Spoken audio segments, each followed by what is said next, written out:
Chapter 1. The Woman on the Ridge. The wind carried dust and whispers through the dry, cracked earth of Ember Hollow. It was the kind of town where men rode hard, drank harder, and trusted no one.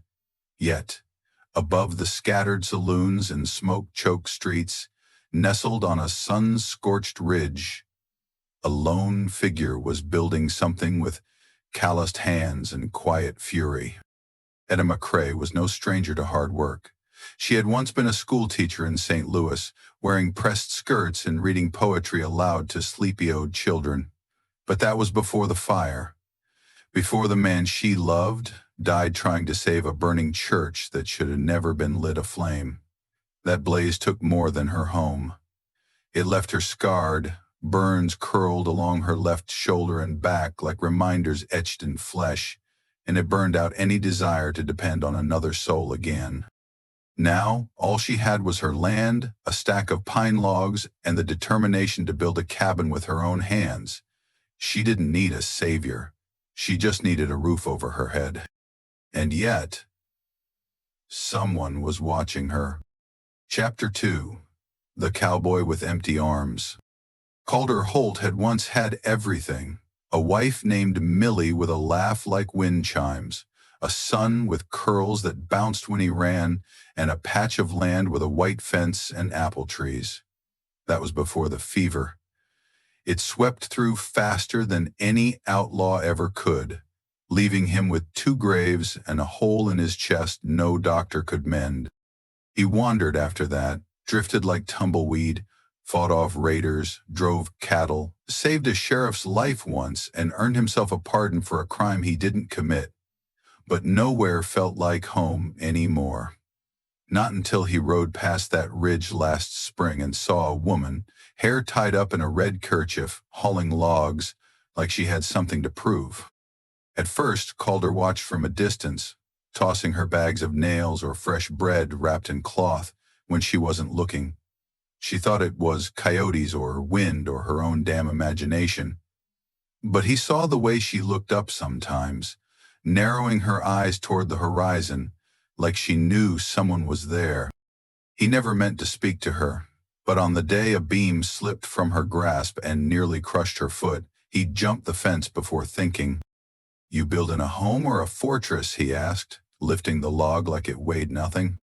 Etta narrowed her eyes. "And you a ghost or a stray?"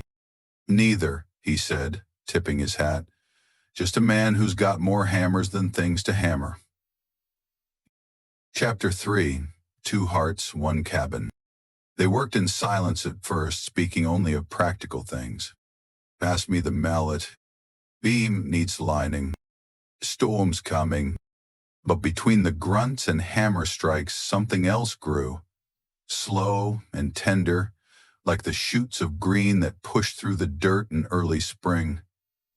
Calder never asked about her scars, and Etta never asked about the way he stared at the empty sky when the church bells rang in town.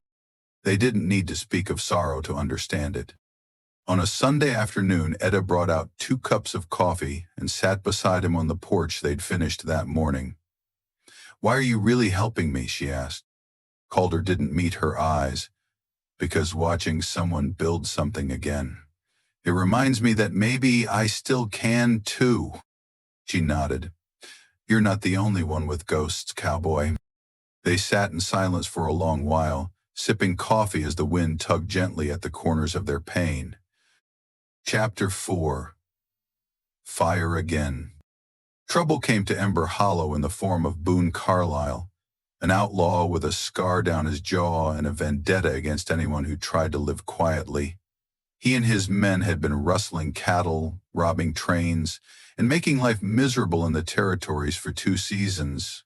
Word was Boone once tried to marry a girl who ran off with a rancher, and he never forgave the world for it.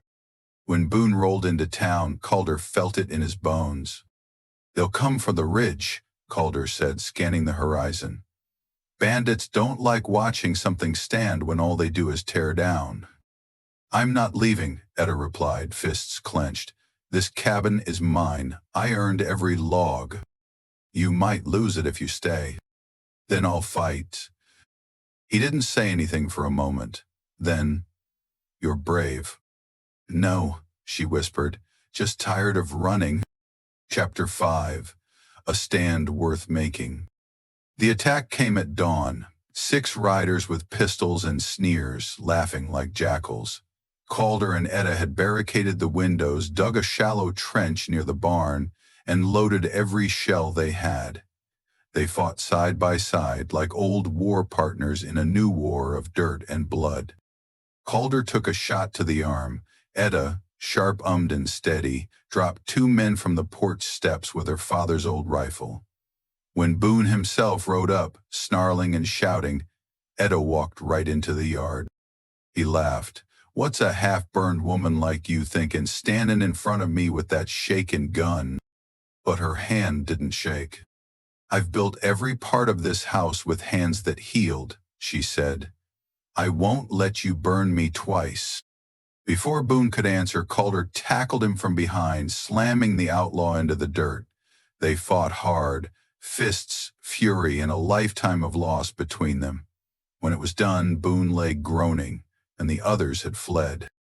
Chapter 6. Redemption on the Porch. Sheriff McDaniels rode out 2 hours later, tipped his hat, and took Boone away in cuffs. "About time someone stood up to that bastard," he muttered. Calder sat with his shirt off, Etta cleaning the wound in his shoulder with whiskey and old linen. "I think we make a good team," she said quietly. "I think I'd like to build more than just walls with you." She looked at him, tears suddenly pricking her eyes. "I'm scared," she admitted. "So am I. But I want to try," she added, "if you're willing." He smiled, reaching for her hand. "I've been waiting to build something again, and I'd like it to be with you." Chapter 7. A Cabin with 2 Cups. That fall, the cabin stood strong. Smoke curled from the chimney. A rocking chair sat on the porch.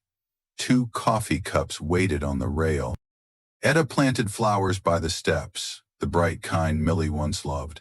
Calder built a fence around the back, tall enough to keep out coyotes but low enough to let in laughter. They still bore their scars, flesh, memory, and heart, but they bore them together. And in the town that once whispered only of grief, folks now spoke of the cabin on the ridge where a wounded woman and a widowed cowboy found a reason to hope again. One log at a time, one heart at a time,